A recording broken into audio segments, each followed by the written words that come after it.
5 seconds, 2 seconds, ready. This is a bill to give further effect to the program for the expansion and improvement of technical education in the country, which this government undertook some 12 years ago. When India became free, facilities for technical education were limited both in quantity and quality, but in the last 14 or 15 years, considerable progress has been made. Today, we can say with some confidence that technical education in this country compares not unfavorably with perhaps that of any advanced country in the world.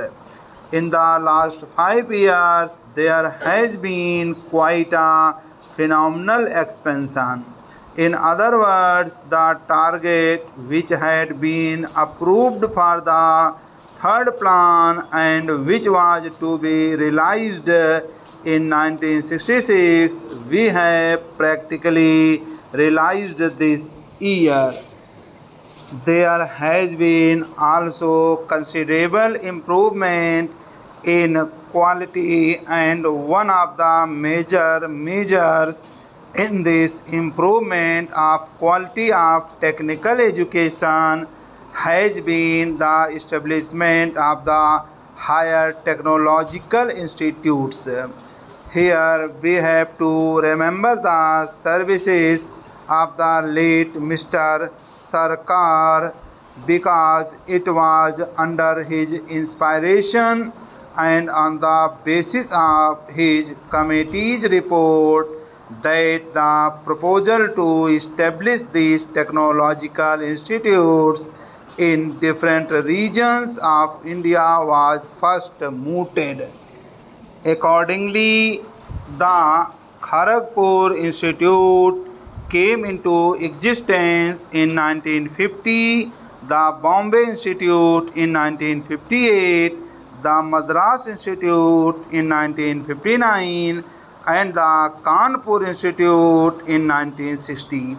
I think this House will note with pleasure that while in the case of the Kharagpur Institute, the major initiative was taken by the Government of India itself, we received assistance from a number of countries through UNESCO.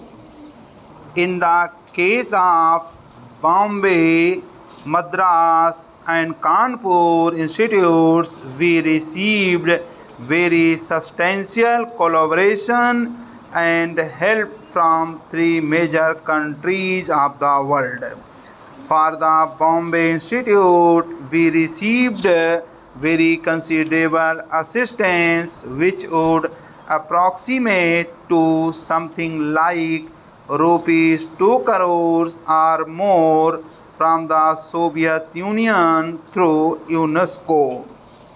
In the case of the Madras Institute, comparable assistance was received from the Federal Republic of Germany, and this help is also confusing.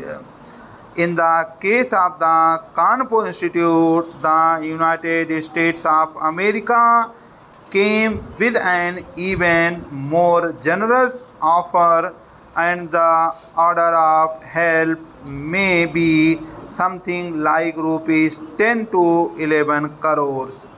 For these three institutes, we have received very substantial assistance from the friendly countries of the world.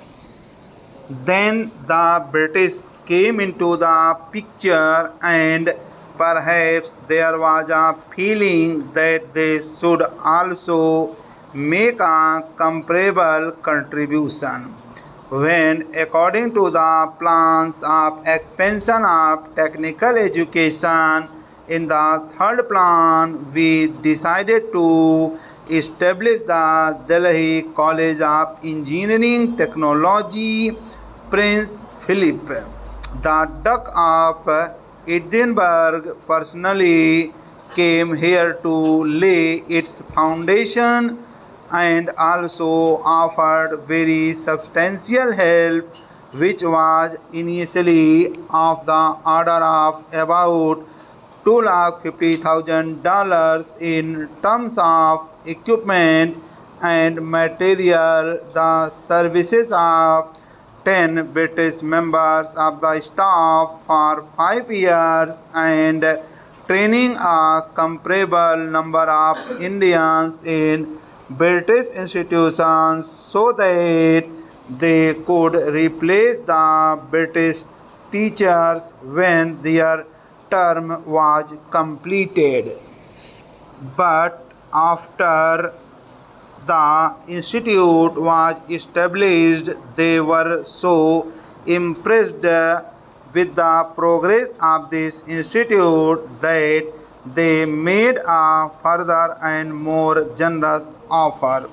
At present, we have, in addition to the earlier assistance which was offered, the promise of 400,000 pounds of equipment and material, so that the total equipment and material offered will be of the order of $6,500, services of 5 additional professors, and also training facilities for our teachers. In addition, they have also suggested that there should be a relation of collaboration between the Imperial College of Science in London, one of the foremost scientific and technological institutions in the world, and the Delhi College. They only made a request that this assistance should be reciprocated by us by giving the Delhi College the same status as one of the higher institutes of technology and the freedom to develop in its own way. It is for this purpose that this bill has been brought before this House.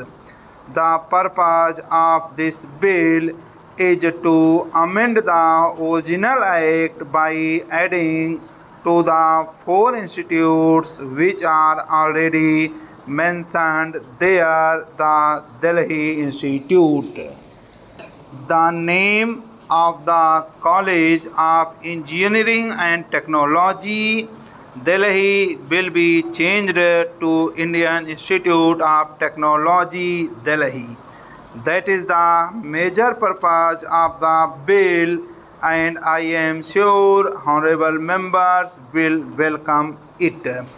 There are 1 or 2 minor amendments. They are mostly of a clerical nature, and we are taking advantage of this opportunity to have been corrected. I would, in conclusion, express my appreciation of the officers of my ministry who have done very commendable work in this field. My former secretary, Professor Thakur, who is now the chairman of the governing body of this council, has worked very hard for the development of the institute and its expansion. Mrs. Chandramani has rendered immense service to the cause of technical education.